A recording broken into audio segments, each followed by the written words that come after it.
Greetings loyal subscribers and honoured guests. Welcome to episode 56 of Covertape Chaos. This time around we have a returning utility, the conclusion to an earlier game, 2 bits of homebrew by the incredibly talented and prolific Alf Yngve, he's still making C64 games to this day, and 1 previously full-priced release. Side A doesn't look terribly exciting, but Side B could make up for that. Let's get stuck in and find out.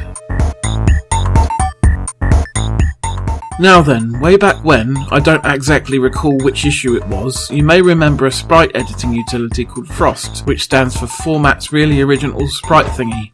Well, it's back, except this is apparently an improved and updated version. It looks more or less the same to me though. Those of you making your own games might find this useful, although I expect there are much better ways of doing this now, on a PC perhaps. Let's move on. The other thing on Side A is Darkest Road Part 2, the conclusion to the text adventure that started a few issues ago. Once again, I'm going to say that I don't really enjoy this genre, and I'm not very good at it, so I couldn't really tell you if this is a good example of one of these. If anyone out there actually finished this game and enjoyed it, I would be interested in hearing your thoughts in the comments. Now it's time to move over to Side B, where the real action is this issue. Super Strike is our first game crafted by Alf Yngve, and this one is your fairly standard example of a SEUCK game, whereby you take control of a fighter plane and either dodge or kill waves of enemy craft, including some nicely animated helicopters.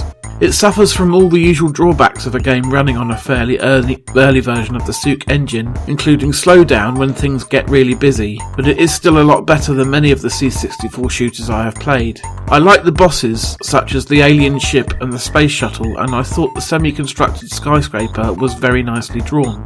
The background music is great too, well worth a play. Straight after this is the other game by Alf Yngve this issue, called 3D Space War. Instead of controlling some kind of craft like you usually do in these games, this time you control a crosshair and everything takes place from a first-person perspective. This is a clever trick and it works pretty well, although sometimes I found it difficult to work out why I was being killed.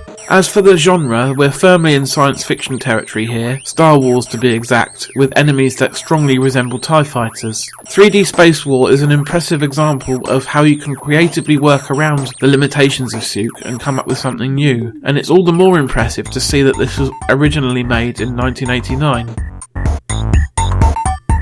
That just leaves us with Harrier, which was originally a full-priced release. While this is a valiant effort to make a fairly realistic flight sim for the C64, the hardware just isn't up to it, and this sort of thing really is best left to the Amiga and a decently powered PC. The enemy planes are really blurry and indistinct. In fact, it's hard to make out what anything is supposed to be, full stop.